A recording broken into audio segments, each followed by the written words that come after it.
Hello, everyone, and welcome to episode 110 of the True Crime All the Time Unsolved podcast.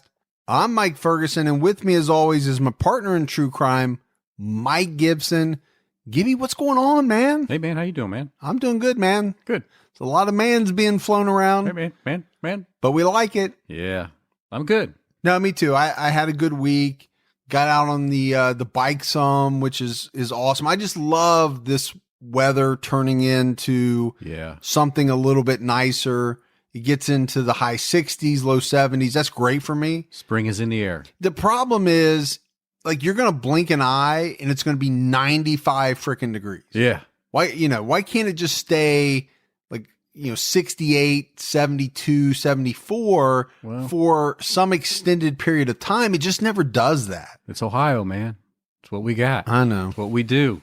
It's what we got to deal with. That's how we do weather around here. That's how we do. So let's start out by giving our Patreon shout outs. We can do that. We had Chris Oxentine. Oxentime? Yep. Okay. Dylan Hunter. Hey, Dylan. George Montalvanos. Ooh, Montalvandos. Who I believe was with us before. He was. Because that name is very familiar. Yes. Thank you. Miriam. Hey, Miriam. Kim Hester. Hey, Kim. Shannon Austin. Thanks, Shannon. Brandy Coulier. Coulier. Well, I'm saying it that way like the guy from Full House. Oh, yeah. But. Cut it out, guy? Cut it out? Cut it out. He always did that. Cut it out with he'd show like his fingers like I don't know. I didn't watch Full House. Oh. I didn't. And why were you watching Full my House? Kids. You were 33 years old when it came out. It was my kids or my nieces. It was somebody younger than me. I was forced to participate. I think your kids would have been maybe too young or not even born. And you would have been in your 30s. So I'm questioning this whole... It's my nieces. You watching of the Full House. My oldest niece is 30. So there you go. That's probably... That makes more sense. I'm saying it as Dave Coulier, which I think is how you pronounce his name. I don't know if that's how Brandy pronounces hers or not, thanks, but Brandy. That's what I'm going with. Eleni Davlantes. Ooh, Davantes. Hannes. Hannes? Yeah. Hannes. Jennifer H. Hey, thanks, Jennifer H. Brittany Fila. Ooh, hey, thanks, Brittany Fila. Debbie Turner. Thanks, Debbie. Courtney Erickson. Thank you, Courtney. Samantha Telfer. Telfer? Yeah. Greg Gadboy. Hey, Greg Gadboy. Or boys. Or Greg Gag. Anyway, thanks, Greg. Yeah, boys. Boy. Lizzie Grace Albee. Hey, Lizzie. Corrine Couture. I know how you feel about Couture. And Couture, for that matter. Same, yeah. Alakel Sarby Hazel. Thank you, all three of you. There's a lot of names in there. Yeah. It's like I said. And there's no hyphens. No. So it sounds like a law firm / some bill that passed through Congress where they all threw their name on it. Yeah. Angie Nikolaichuk. Ooh, Nikolaichuk. Bernia Bjarni. You be burning me. I like that name. Hard to say. And that's assuming I even came close to getting it right. How else would you say it? Berna Barney. Berna Barney? Yeah, it just depends on how many of the J's are silent or said. That's true. Or pronounced. Good point. Jessica McKay. Hey, Jessica. Sarah Prosser. Thank you, Sarah. Amanda M. Just Amanda M. Dwayne. Hey, Dwayne. And Beck. And thank you, Beck. And then if we go back into the vault, Gibbs. Okay. This week we selected Allison Foreman Rickert. Allison, thank you. Amazing supporter, long time, big time supporter. So we appreciate all the Patreon support, both new and continued. We do. And we had some great PayPal support as well. Okay. Tammy Paul. Hey, Tammy. Emily Garton. Hey, Emily. Frederique Sinning. Frederica. I didn't say that at all. Oh. And Nicole Wright. Hey, Nicole. Thank you all. So big shout out to them as well. Big thanks. Now, right now, Gibbs, on True Crime All the Time, we have an episode out on the Hi-Fi murders, early 70s in Utah. Yeah. This was a very brutal crime. It was brutal. I mean, the details are horrific, and you get into the perpetrators and, why did they do what they did? It's a pointless crime. It was unneeded. Yeah, unnecessary, but definitely check that out. A lot of people have been asking for that, and so we wanted to get that out there. And then next week on True Crime All the Time, we're doing something special. We're doing a tie-in case.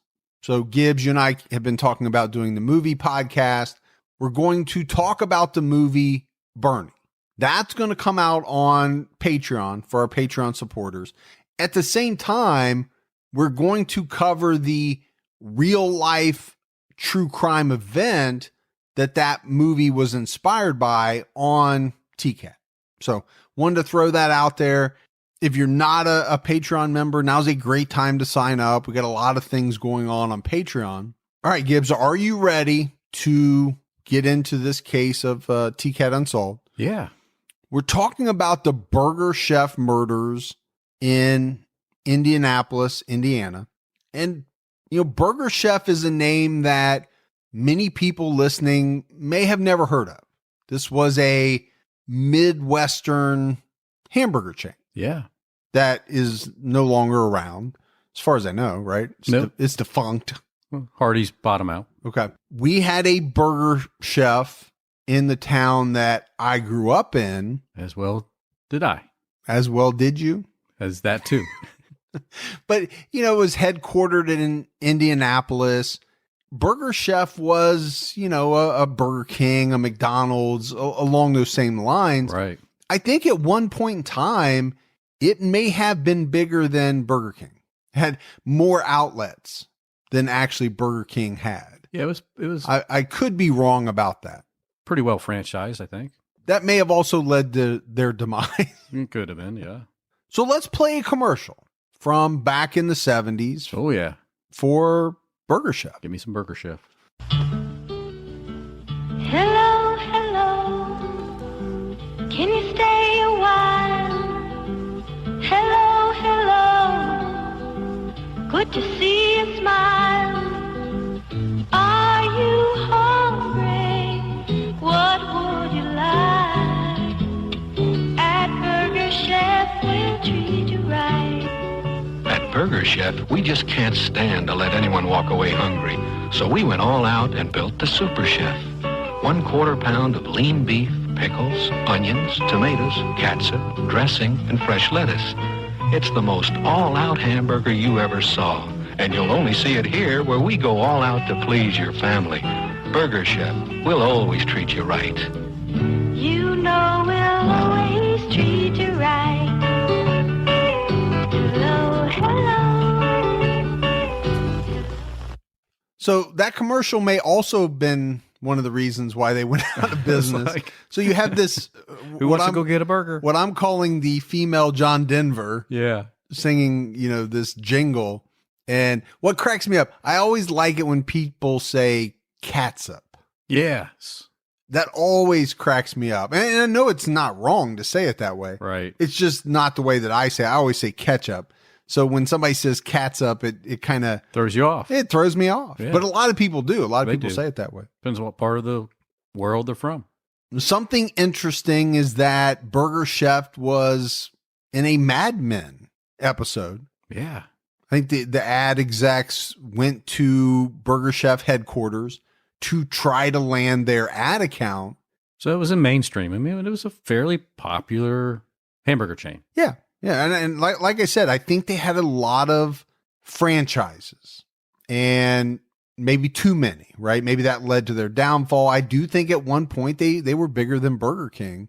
Now you heard in the commercial, they talked about the Super Chef. That was my favorite. Gibbs, you probably liked the Big Chef. I was a big chef. Because you were a big boy. I was like my big chef. If they would have had a husky chef, you would have gotten that. Two of them. So you mentioned it. Eventually, Burger Chef was bought out by Hardee's. And every now and then, Hardee's will actually bring back the Super Chef or the Big Chef, just kind of like a throwback. Yeah, kind of like how McDonald's does, like occasionally does the rib. Well, every year they do the McRib. Yeah. So and I'm lined up. Oh, you like that McRib? I love the McRib.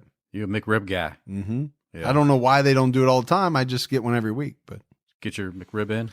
I would probably get tired of it, and that's probably why they don't do it. Yeah. So we talked about Burger Chef, lighthearted, little trip down memory lane for some people, especially in the Midwest. But now we've got to get into something very serious. The Burger Chef murders. So it was a Friday night, November 17th, 1978 in Speedway, Indiana. And Speedway is a suburb of Indianapolis. To give listeners a little bit of geographical information. Yeah. Most people will know where Indy is because of the Indianapolis 500. Well, then you talk about Speedway for the same reason. So that's the good old Brickyard as well. Yeah, and I actually played a golf course there called the Brickyard. And it's interesting because like 4 or 5 holes are inside the Speedway. Really? Yeah. So you're playing, golf, traveling along in your golf cart. Yeah. At a certain point to get to the next hole, you have to go down through a tunnel. Really? Underneath the Speedway and then come back up. That's cool. To your next hole. Yeah. And on one of the holes, I shanked my drive and it literally went like 1,000 feet down the infield or down the straightaway. Right. It just kept bouncing and bouncing. I never did find You shank a lot, but I do. So did you wear your normal golf, your Scottish half pants thing when you played? No? Shorts and a shirt. You didn't wear your funny hat? No, I don't wear any of that. No knickers, no nothing like that. All right. Just checking. But on that night, 4 teenage workers at the local Burger Chef went missing. And initially, police believed that they stole money from the store and just took off. But the police would learn by the next morning. That's not what happened, right? These 4 workers were robbed and then they were kidnapped at the store. Then by Sunday, the bodies of the 4 teenagers were discovered. They'd been killed. So now, the police have a mass murder to investigate. Well, let's talk about the term mass murder. According to the FBI definition, this is a mass murder. 4 or more people killed in essentially a single act with no cooling off period. Right. That's what they go by. So that's why this qualifies as a mass. Yeah, according to the FBI, this was definitely a mass murder. So I think, Gibbs, we want to start off talking a little bit about the 4 victims. We mentioned it. They all worked at the Burger Chef. It was on Crawfordsville Road in Speedway, Indiana. The victims were 20-year-old Jane Freet, 18-year-old Ruth Ellen Shelton, 16-year-old Daniel Davis, and 16-year-old Mark Flemons. So we have 2 boys, 2 girls. Yeah. Jane was born March 2nd, 1958. Like we said, she was the oldest of the 4 victims at 20. She had been employed by Burger Chef for several years. She was the assistant manager and had been for 3 months prior to this incident. She graduated from Avon High School in 1976. She had lived in the Indianapolis area for the last 8 years of her life. Jane was known for being a very hard worker. Everyone liked her. Co-workers. She had a lot of friends. Again, and we say this about a lot of victims, no one had a bad word to say about Jane. Right. Now, do people have a lot of bad words to say about most victims? Probably not. But I don't think that's really the reason. I think a lot of these people that we talk about in these cases, Gibbs, they were just good people. Yeah. They really were. At the wrong place at the wrong time. Then you talk about Ruth Ellen Shelton. She was born December 19th, 1960. She attended Northwest High School in Indianapolis. Again, Ruth was very smart. She had a very bright future in front of her. She enjoyed hanging out with her friends, very much like Jane. She was loved by all.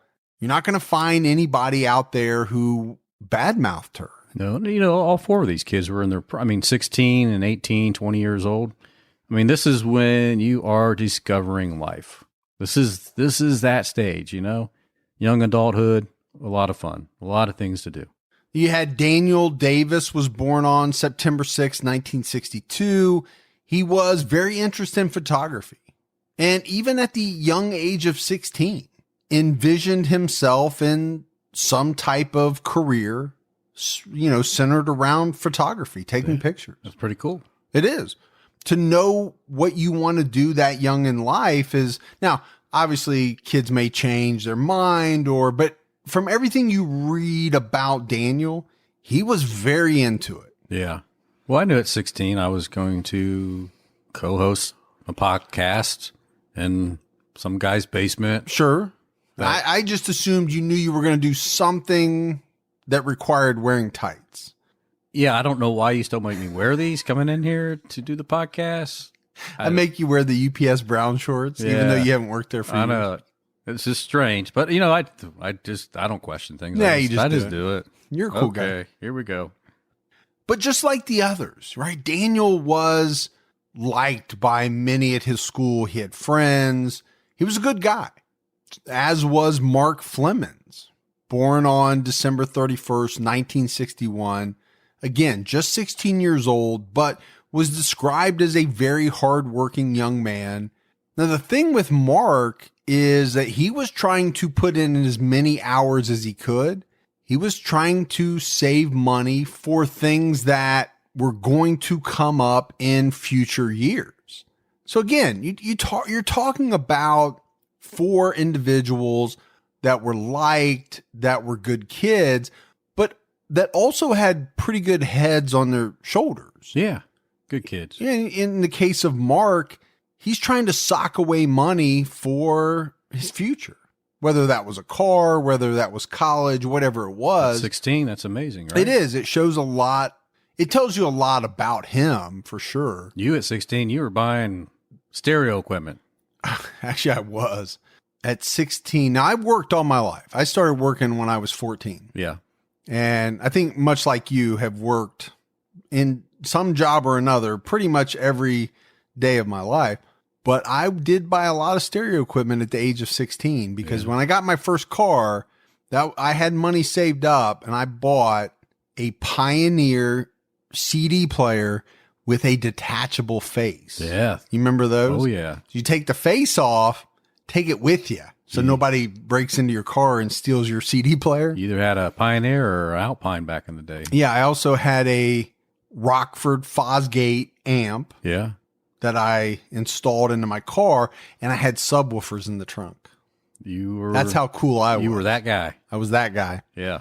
But back to these 4 individuals. They worked together, and as often happens, when you work with people at a job for whatever, 5, 6, 7, 8 hours at a time, day in, day out, Sure. you become friends. Yeah. Unlike us.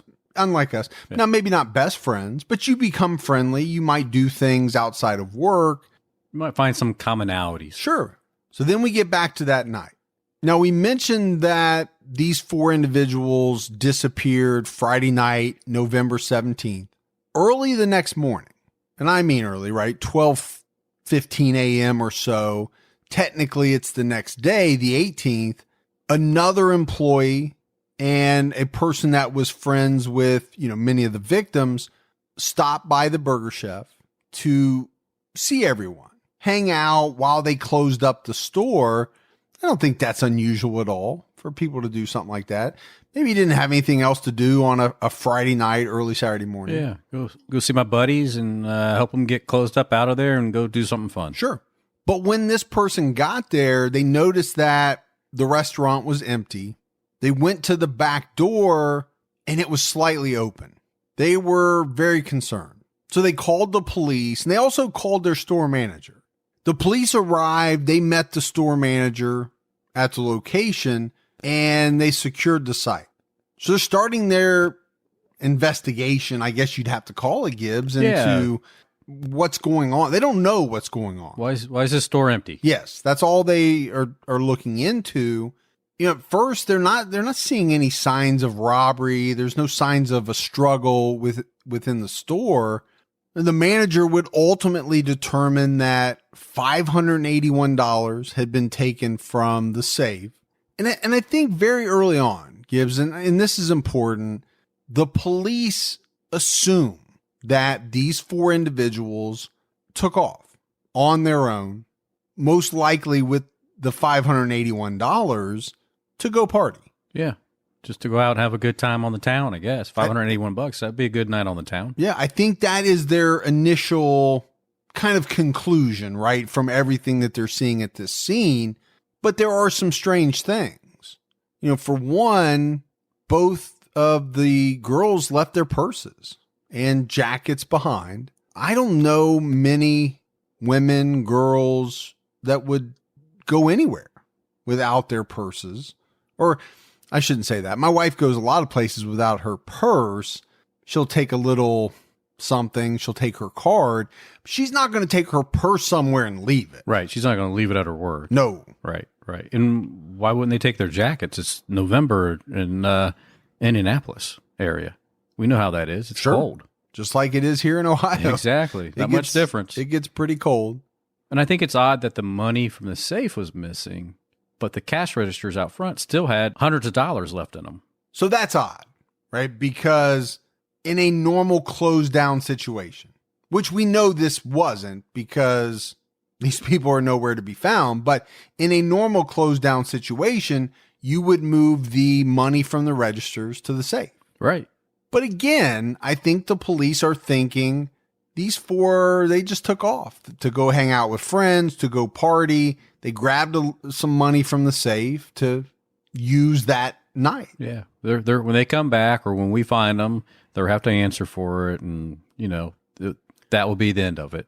All right, Gibbs, let's take our last break to talk about BetterHelp. Listen, folks, if there's something out there that's interfering with your happiness or preventing you from achieving your goals, BetterHelp Online Counseling is there for you. They offer licensed professional counselors who are specialized in issues such as depression, stress, anxiety, family conflicts, and so much more. You can connect with your professional counselor in a safe and private online environment. Anything you share is confidential. So you can now get help at your own time, at your own pace, through secure video, phone sessions. They have chat and text options. And if you're not happy with your counselor, you can request a new one at any time at no additional charge. And this is a truly affordable option. And TCAT listeners get 10% off your first month by going to betterhelp.com/TCAT. So why not get started today? Go to betterhelp.com/TCAT, fill out a questionnaire, and get matched with a counselor you'll love. That's betterhelp.com/TCAT.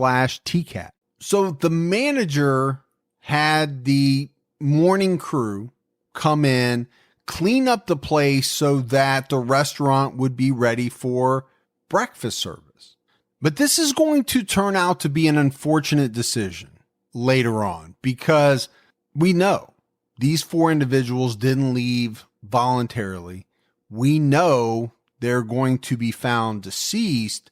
So the fact that they cleaned up the store essentially wiped away evidence, wiped away possible DNA at the site. Fingerprints, everything. Yeah. Yeah. Now, all four of these individuals were due to work the next day. They had shifts, some in the morning, some in the afternoon, some even later on. None of them showed up.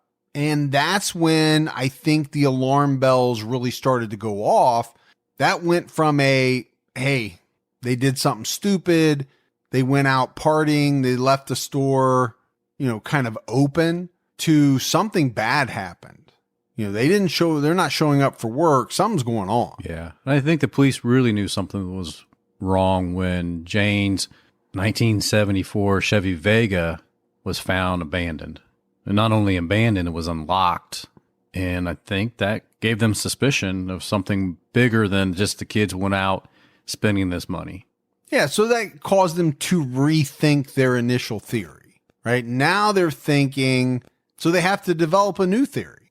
And it becomes that when the crew working that night took out the trash through the back door, they were ambushed by a person or persons. They robbed the store. They took Jane's car, ultimately dropping it off where you said it was found, Gibbs. But I think where the police are really stumped is what happened to these four workers? Yeah, I think that the first part of that is a very strong theory. And I agree. The key now is to figure out what happened to those four kids. Where are they? But imagine the families of these 4 individuals, right? How concerned are they at this point? Their loved ones didn't return, after work the night before. Now you go through the morning, the day goes on, that worry has to intensify. Oh, I can't imagine. With every minute that goes by. You imagine your daughter working a Friday night and she doesn't come home? No. I mean, No. you would be out that night looking for her. Well, I'll tell you a little secret. So for one thing, I track my daughter through the Find My iPhone thing. Right. Or whatever it's called, the iPhone tracker. Sure. The minute I know she's supposed to be off, right, I'll pull it up. So let's say it's whatever, 10 o'clock, 11 o'clock, whatever time it is. And I follow her until she pulls into the driveway. You know exactly where she's been and when she stopped and everything. And if she goes and stops at the donut shop, you're calling her and say, "Get me a Long John." I'll be mad because she doesn't call and ask me if I want something. Yeah. Because she's wiping her face off from the glazed donut. She's like, "No, Dad, I didn't stop at a donut place." But you're absolutely right. I mean, for me, it's very routine. When a shopper places an order, you have one shot at winning them as a lifelong customer. I'm Al Coe, CEO of ShipStation. I'm obsessed with ShipStation being the most reliable and efficient way you can ship. At ShipStation, our promise is to make shipping easier for e-commerce business owners. We're focused on providing the most integrations with all the places you sell and automating manual tasks to make fulfillment easier for your team. We partner with all the major carriers to make sure you get the lowest possible rates because every dollar counts. So no matter what you're sending or where you're shipping to, ShipStation can get it there fast and keep your customers happy. See for yourself how ShipStation can reduce the time and effort you spend on order fulfillment. Go to ShipStation.com to sign up for your free trial. That's ShipStation.com.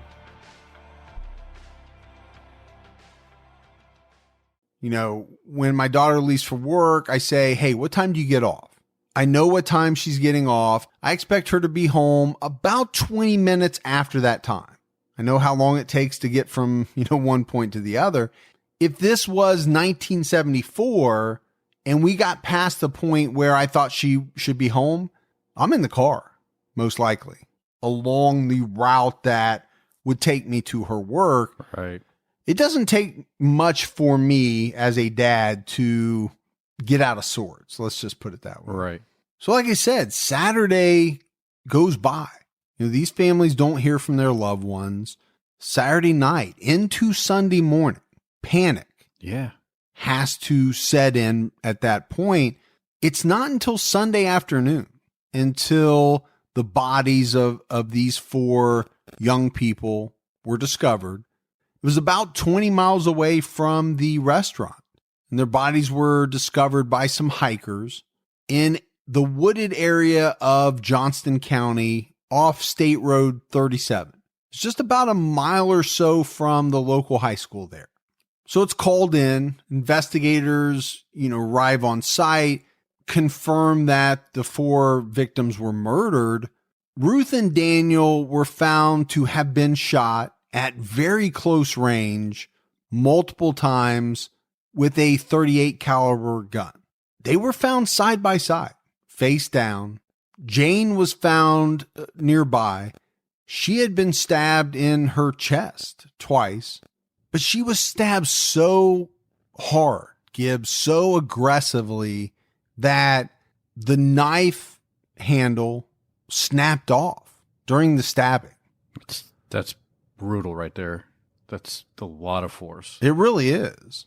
And when they did the autopsy, obviously they found this 4.5-inch long blade still inside her chest, inside her body. It was determined that Mark Flemons died from a head injury. He was hit with some type of blunt object. And it was thought that he actually died from choking on his own blood. There was so much internal bleeding. Now, at first, investigators thought he had been hit by a log.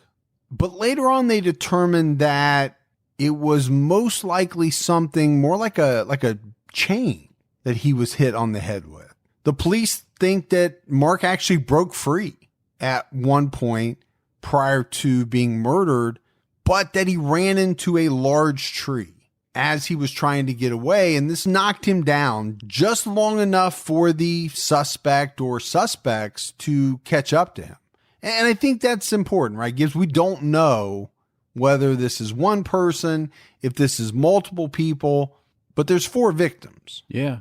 And a lot of times you would look at that and say, it's a lot for one person to control, right, to handle. But it doesn't mean it couldn't be. It just would be difficult. It makes it more difficult. It would be easier if you had another person with you. So they find the bodies. They still have their Burger Chef uniforms on, the brown and orange uniforms. But of course, now they all have blood on them.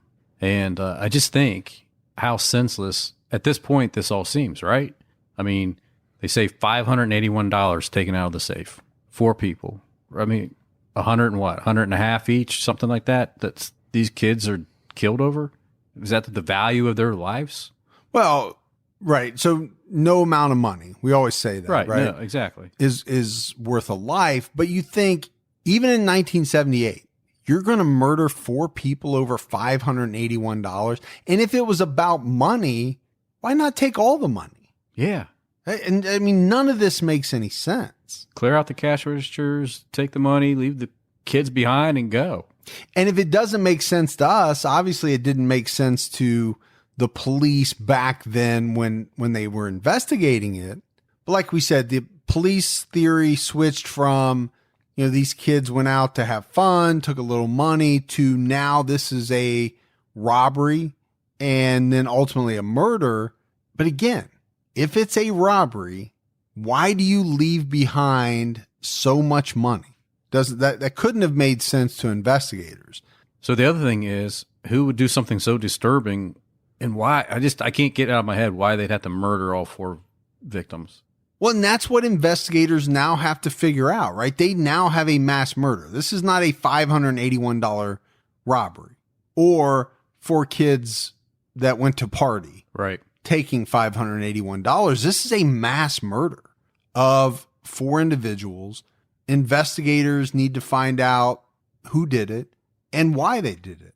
So as police started their investigation, the Burger Chef Corporation offered a $25,000 reward, leading to the capture and arrest of the suspect or suspects. Which is pretty healthy reward back in 1978. That's a big dollar amount. No, I think based it on is. Based on what we've seen and talked about in other cases. Sure. Yeah, we've seen cases into the 2010s where the rewards have been less. Yes. So for 1978, I think $25,000 is healthy. Probably you see that dollar amount maybe because it's also near the headquarters. Maybe. Well, I think anytime you have a situation like this, make no mistake, there is a bit of public relations involved. Oh, reputational for sure. Sure. Yeah. I mean, does any corporation do anything out of the goodness of their heart? Maybe some do, but I think you hit it.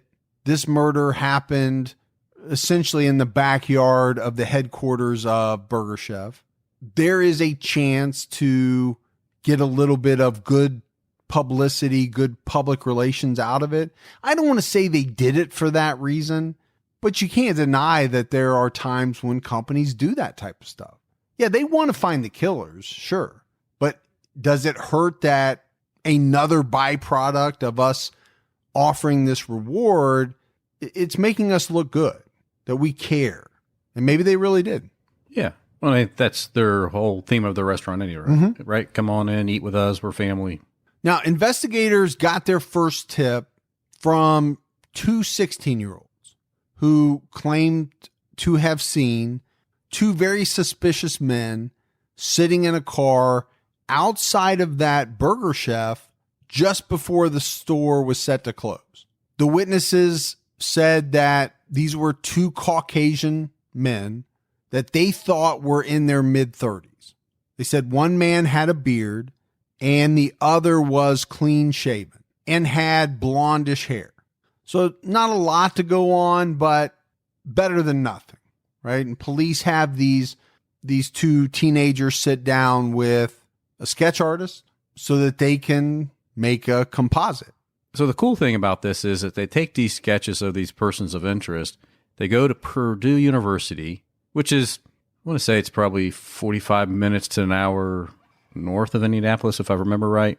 And they meet with the art professor and some of the students, and they take these sketches and they're going to make these clay bust out of them. So they start working on them, and they're very detailed. They're almost like sketches on steroids with the amount of details that you can see. And I think this is something that the press really jumps on and puts out there for people to see what these possible persons of interest look like.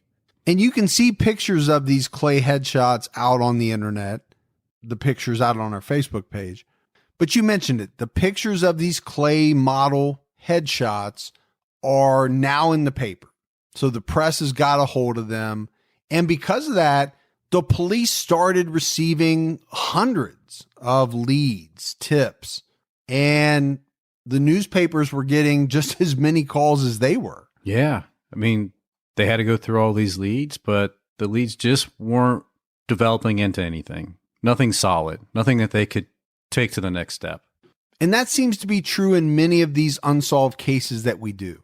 So many leads, so many tips come in. The police spend, how many man hours chasing down all of these things, but they just don't pan out. And then you look at it and you think, what are the police doing? Why can't they figure this out? But, behind the scenes, they're working their rear ends off, talking to people, following up on, all these calls and leads they get. It's just, they just don't pan out. Yeah. But in this case, as the months go by in the investigation, the police theories start to evolve. And that evolution involves the speculation that these murders were somehow tied to other crimes in the area. And one of those was called the Speedway bombings. It's a series of 8 random bombings that occurred between September 1st, 78 and September 6th, 78 in Speedway, Indiana. And apparently someone used pop cans, soda cans, and they made bombs out of them and set off 8 of them in the town of Speedway in a very short period of time. This was like, 5-6 days? Yeah. Yeah. I mean, luckily it didn't kill anybody, but it did severely injure 2 people during that time frame. So the bombings occurred prior to the murders.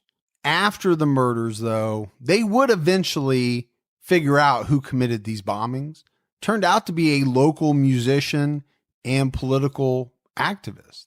Some of the police have even thought that the Burger Chef murders are tied to the murder of 65-year-old Julia Cyphers. She was shot to death in her garage on July 29th, 1978. And this will tie into some possible drug connection to the Burger Chef murders that we'll talk about later on. But there are some people that believe that Julia Cyphers was killed by a drug kingpin. Now, it didn't have anything to do with drugs. They believe it was over custody or a dispute around, somebody's granddaughter. But the fact that police believe, a drug smuggler, a drug kingpin was possibly involved in Julia's death, it becomes a connection to the Burger Chef murders, possibly. Now, nobody was ever charged in her murder. So, that's all speculation. But what's really interesting, Gibbs, is that Julia's murder, it was only the 3rd homicide in over 50 years, like 56 years. Yeah. In the history of Speedway. That just tells you, it's a pretty quiet town. Yeah, it's a small town, very little crime until you get to 1978. Things changed. 4 murders in that year. That was more than they had in the history of the town, I believe. Well, I mean, 4 murders, and then you have some person going around trying to blow up things with soda pop can bombs. Yeah, 78 was a strange year for Speedway, but really outside of Speedway, right? 78 was the big blizzard. Oh, man, I remember that we had here in the Midwest. We've never seen anything like it. No, it was incredible. Actually, as a kid, I was 12 It was years awesome old. I loved it as a kid. But I remember snow drifts as high as our house. You literally could not get out your front door. Right. It was just snow. It's the only time in my life that I drank powdered milk because you couldn't get regular milk at the stores. The milk was all gone. So Mom bought powdered milk, and that's the only time I remember having powdered milk. Yeah. And now you can't get enough of it. Yeah. Now I've drank it every day since. Every day, yeah. But the other big thing that happened in 78, and it actually happened just the day after the Burger Chef murders, was the mass murders in Guyana, Jim Jones and the People's Temple. Yeah, 900 and some people. Right. So there's really no tie-in to the case that we're talking about. It's just the fact that it happened the day after. Yeah. Very strange. Well, so you can imagine how it looked across the media. I mean, people were already freaked out in Speedway, and then watching the nightly news and saying, "Oh my God, what's going on here?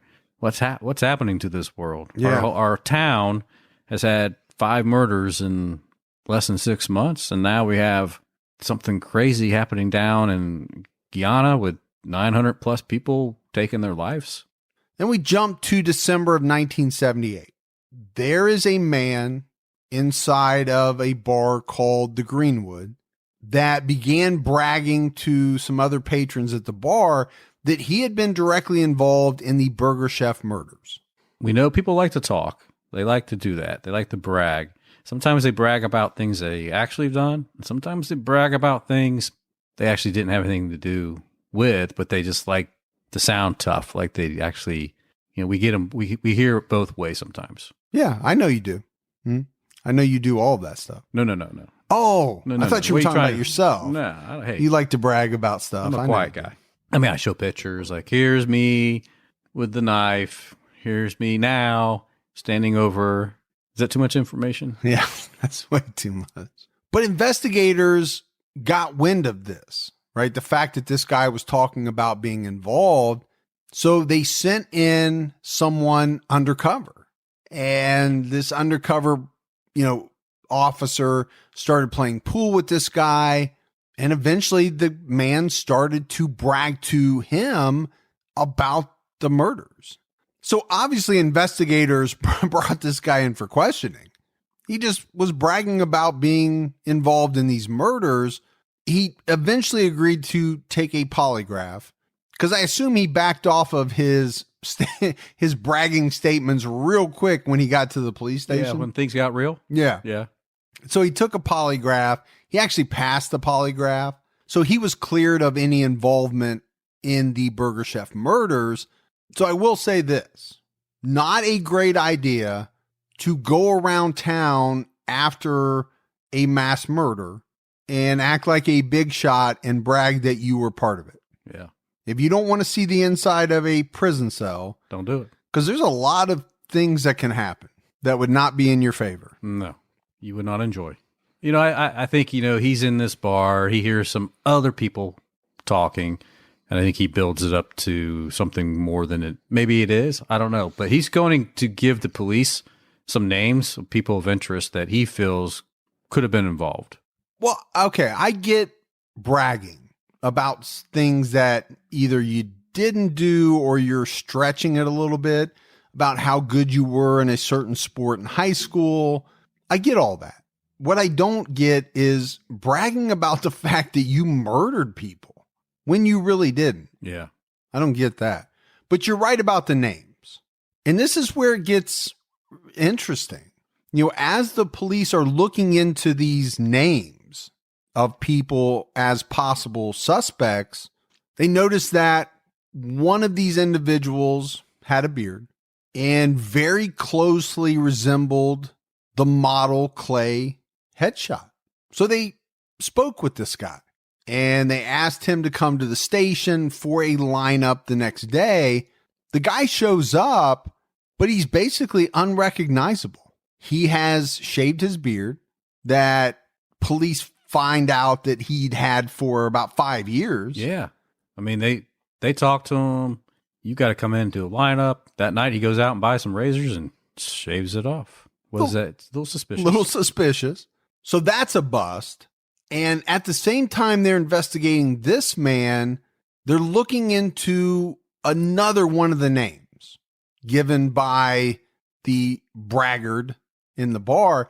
And it just so happens that this guy is a neighbor of the bearded guy, or the guy that once had a beard. Yeah. Very strange. It's very definitely interesting. bizarre. But when they go to talk to this man, they realize that he's in prison for committing an armed robbery with a shotgun and assaulting the victims of a fast food restaurant. But the key here is that he was out on the street at the time of the Burger Chef murders. So again, police have to be salivating over this guy and the bearded guy. Sure. These guys look like the Clay models, neighbors. Hell, the second guy's already in prison for similar crime. But they have no physical evidence to tie these guys to anything. And of course, he denies any involvement in the Burger Chef robbery and murders, as did the previously bearded neighbor. So what are they going to do? Obviously, these guys aren't admitting to it. Mm-mm. They have no physical evidence. I mean, the police try to turn them against each other, right? Tell the guy in prison, hey, we can probably get you out earlier. We can do this with this case if you help us out with Mr. Bearded Guy. And they're probably telling Mr. Bearded Guy, hey, what's his name's going to turn on you? We can help you out. But neither one, they hold strong. They don't say anything about that night. They say, hey, we had nothing to do with it. We're innocent. Not us. Wrong people. As the months and years went by, police continued to get leads. They looked into them. A lot of the leads had ties to the Chicago and Milwaukee areas, but some led police as far south as Texas. However, each lead that they look into just doesn't provide any strong leads. They don't take them anywhere. If you really think about it, what do they have? They have how the victims were shot. They know that it was a .38 caliber gun. They know that the other victim died by being stabbed because they have the blade, but not the knife handle. And then the fourth victim was beat with some type of chain, but again, no chain was found. So no physical evidence to help move this case along.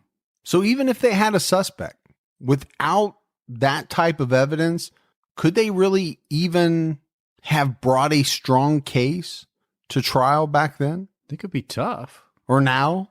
I guess it wouldn't matter. They still don't have that stuff. Right.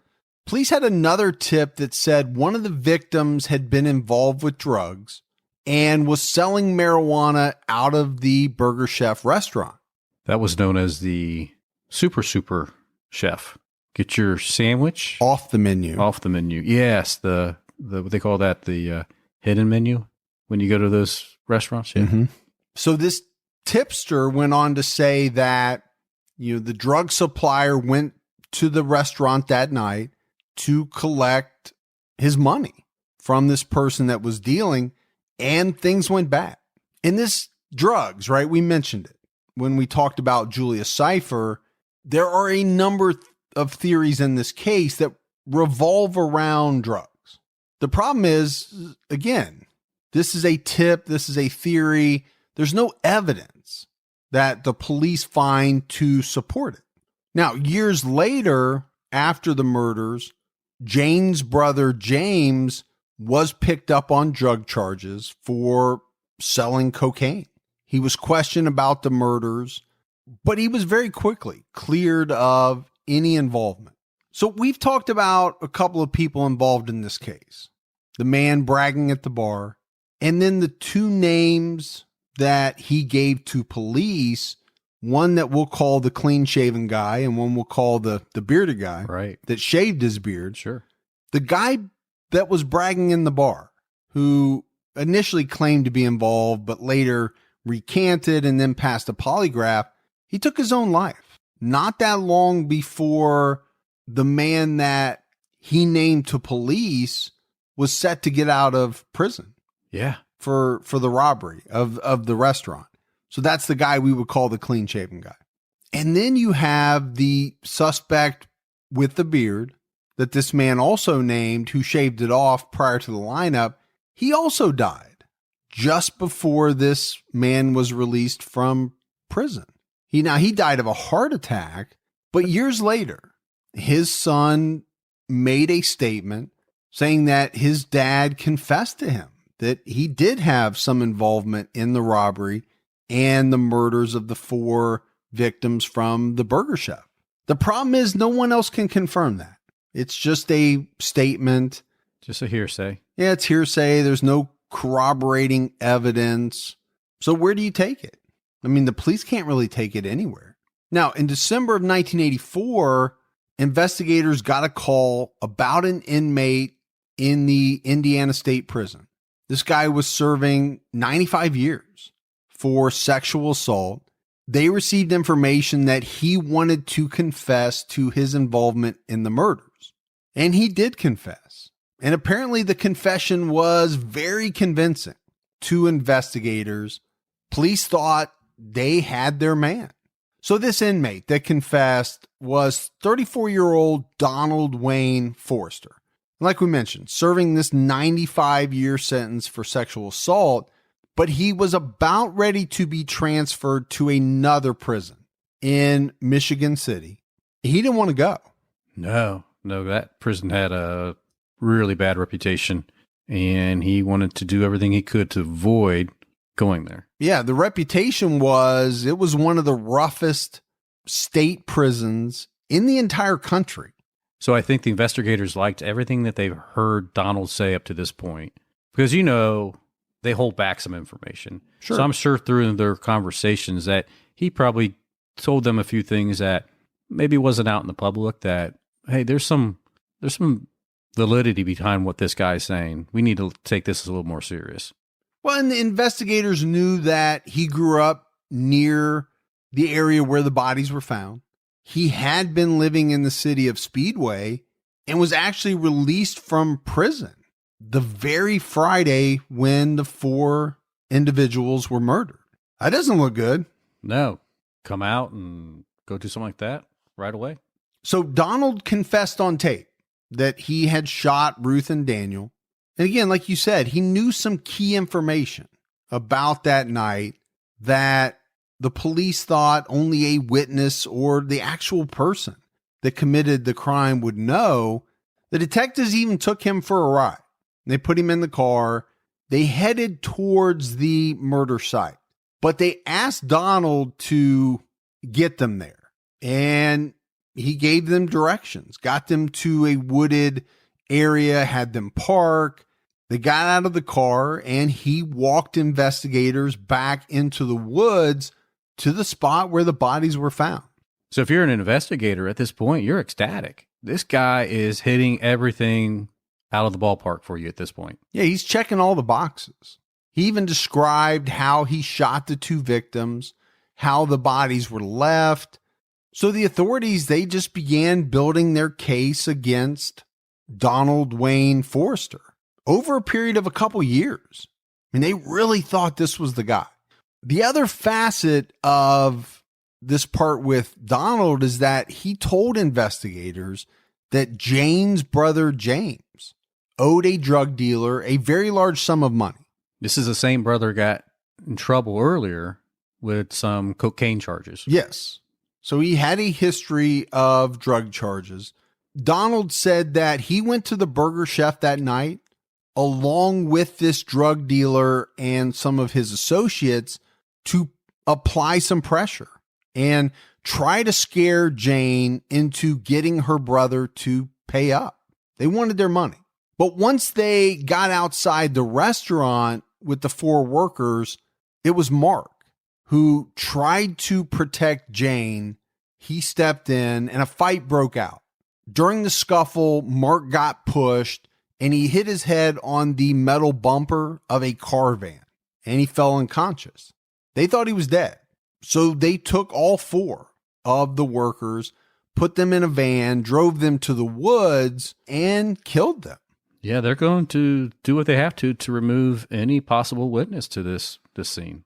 Now, at the same time, one of the associates at the Burger Chef drove away in Jane's car, which makes sense because we talked about the fact that her car was found, on another street, abandoned. Sure. So, I mean, it's a good way to make it look like some type of robbery gone bad, right? Take the car, park it somewhere else, take money out of the safe. A little bit, right? A little bit, yeah. Yeah. So this is what Donald said happened. He said he shot 2 of the 4 victims, and he also gave investigators the names of 3 other people that were with him that night. This is like a gold mine, right? For a case that has been unsolved for a number of years. Plus, he knew about the knife handle, and not too many people knew about that. So this made the investigators excited about that as well. Everything is coming into play exactly how they would hope. Investigators asked Donald about the gun. What happened to the gun? And he told them that he tossed it into the White River that day. He even drove investigators to the bridge. Yeah, I said it right there. That's where I threw it. So they had divers go down and try to retrieve the gun, but they never found it. Even Donald's ex-wife got into the act. She told investigators that just shortly after the murders, Donald drove back to the wooded site with her in the car. He got out, he grabbed some shell casings, and then later flushed them down the toilet. Investigators went all out with this, Gibbs. They got a search warrant to dig up his septic tank. That's a big deal. And they pumped it out to try to locate these shell casings. And eventually they did find a couple of 38 caliber shell casings. Yeah, they found a few of them in the sludge. I mean, I'm ready to convict this guy right now. Yeah. Based on the evidence that I've heard. Sounds appealing. It does. I mean, everything looks very promising. And the case was coming together. The county prosecutor was ready to make an arrest, but they wanted just a little bit more time. The prosecutor was probably trying to make the case against the other suspects a little bit stronger and needed a little bit more time to do that. And that makes sense.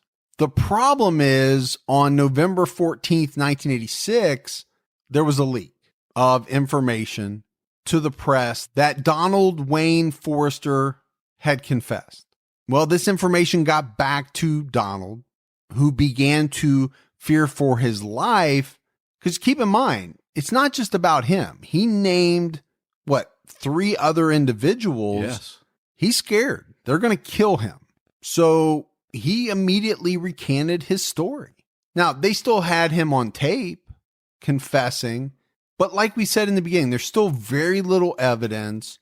Now they don't have his cooperation. And the prosecutor decided that they couldn't proceed with the case. Forrester died in prison from cancer in 2006. In 1998, they also had another donor put up $10,000 to add to the 25. So that's $35,000 out there now. In 2018, on the 40-year anniversary of the murders, the family members, the friends, police, and really the whole community raised money to plant 4 red oak trees in each of the victims' honor. And they planted the trees close together on purpose to reflect the friendship of the 4, how close the 4 were in life. They also have a plaque on display with information about each of the victims, which was some really nice things. They also added a marble bench on the site. And this is really a dedication to the 4 victims' family and friends for everything that they've had to go through all these years. So this is a great thing, right? We haven't solved this case, but people are recognizing the victims. They're recognizing the victims' families. They're doing something nice. But the case is over 40 years old. Yeah. But the police aren't giving up. No, because just recently, the Indiana State Police, they put a couple of sets of fresh eyes on the case. So Detective Nick Allspaw and Sergeant Bill Dalton, they are going through the case files. They're going through all the evidence, both paper and electronic. Yeah, they have a whole room just dedicated to this case, basically, with all the paperwork, electronic stuff, all the recordings they've had, the clay bust. They have those in there. So they have everything in there so they can review it. Hopefully over time, maybe something will come about. And I think there's some hope here, Gibbs, because they do have some DNA from the murder scene. They really have nothing from the Burger Chef, right? Because it was completely wiped down. They have some DNA from the murder scene. We don't really know what it is. My assumption is they have some that they've determined is not from the victims. And the reason I say that is because recently they were asked, the police were, if they were going to try to do some genetic genealogy testing. Sure. Like was done in the Golden State Killer case, the April Tinsley case, which was in Indiana. And they said they haven't yet, but they plan to explore it. So from that, I'm taking they have to have some DNA that they want to look at. Because I don't know how you would explore it if the only DNA you have from the murder scene is that of the victims. That's not going to do you any good. No, they need something outside of that. And they must have it because I don't know. There's no reason to say you're going to explore it unless you've got something. So we'll have to see. I mean, this is one that if they really do have DNA, which I believe they do, we could find something out about this case. I still think Donald Forrester most likely had something to do with the case. But Sure. Remember, he named other people. Right. So what we could get is Donald Forrester, which I think they probably would have already known that. Right. Because my assumption is his DNA was on file. He was incarcerated. Right. I could be wrong, but most likely it would be DNA from one of the other individuals that was supposedly there that night. Right. Either way, it would be great if they finally had a break in this case. But that's it. That's the case of the Burger Chef murders. Yeah. I would not be surprised if we hear something relatively soon on this. I think we will. If they're going to get into that area of genetic genealogy, if they're going to use Parabon Nanolabs or GEDmatch or some of these other companies that are doing that type of work, it can happen very quickly. The thing will be if whoever they locate, if they're even alive still. Right. Because of the age of this case. They may not be, but at least they might be able to say, here's the involvement. Here's the person's name that was involved. They're now deceased, but it matches up with what Donald told us, who these people were. Here's the DNA that ties it to it. Case solved. All right, we got some voicemails. You want to check those out? Let's hear them.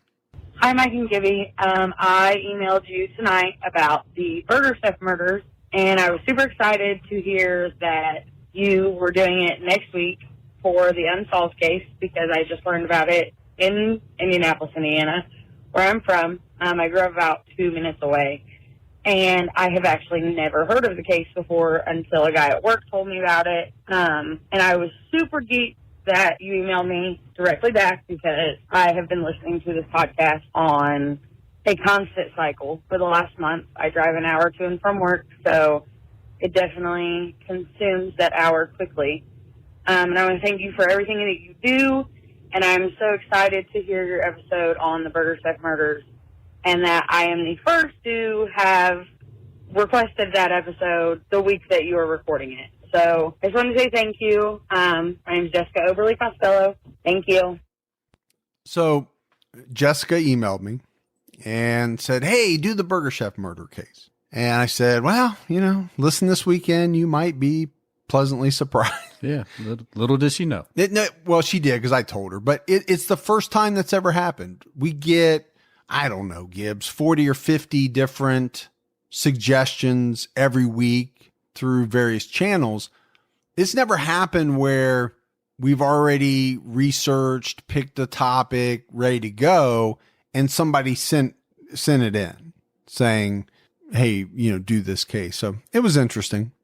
Hey, Mike and Gibby. I'm Ashley from Palos Verdes, California. I've been binge listening to your podcast for the last few months. I work graveyard doing freight, so you guys keep me company a lot.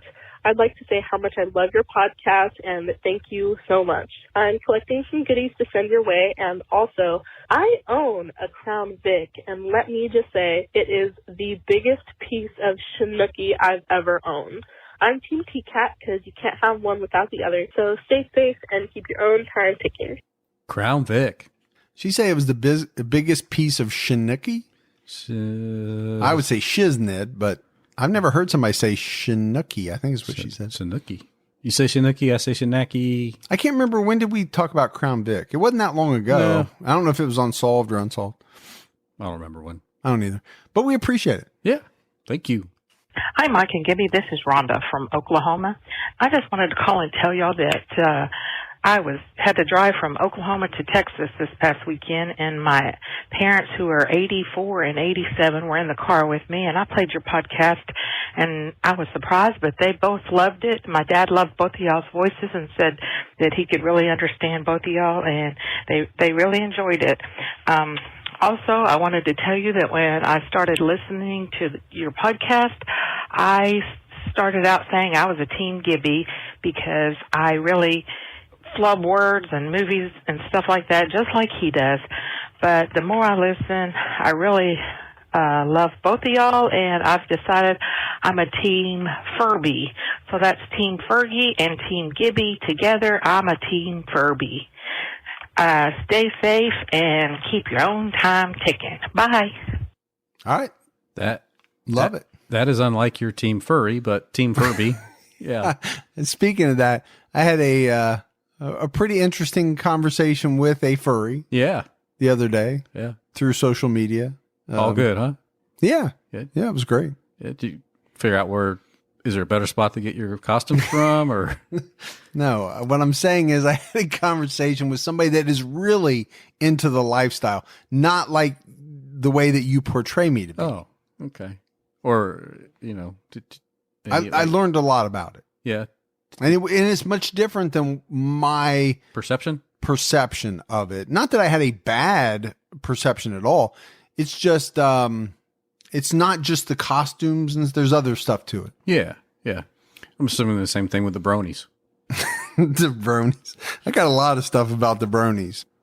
Hey guys, my name is Ashley. I am calling from North Dakota. First, I just want to say I love the show. It helps me get through all the mundane things I have to do around the house all day. Second, I have a couple ideas for podcasts from our area. Pretty big case a couple of years ago, Savannah Graywater, who was a pregnant woman who was abducted and then found in the Red River. Her baby did survive, though. Other case that's really infamous here is the Drew Shadeen case out of Grand Forks, North Dakota. She was abducted in daylight from the mall there and then was found sometime later, maybe months later. They did end up finding her killer, but that case has always resonated in the state, even almost 20 years later.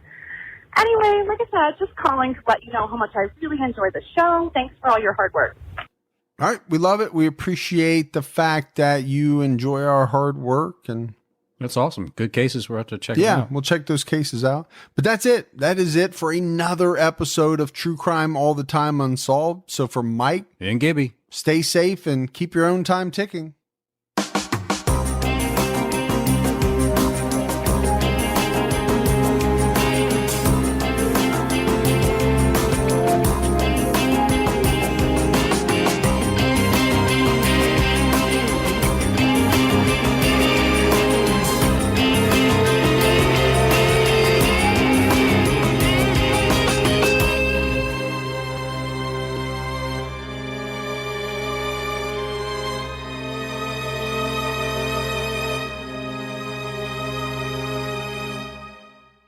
Hey folks, don't forget to check out our sponsor, BetterHelp. Whatever struggles you're facing, depression, anxiety, trauma, grief, BetterHelp can connect you with a professional counselor in a safe and private online environment. Our listeners get 10% off your first month with the discount code TCAT. Go to betterhelp.com/TCAT and fill out a questionnaire to get matched with a counselor you'll love today.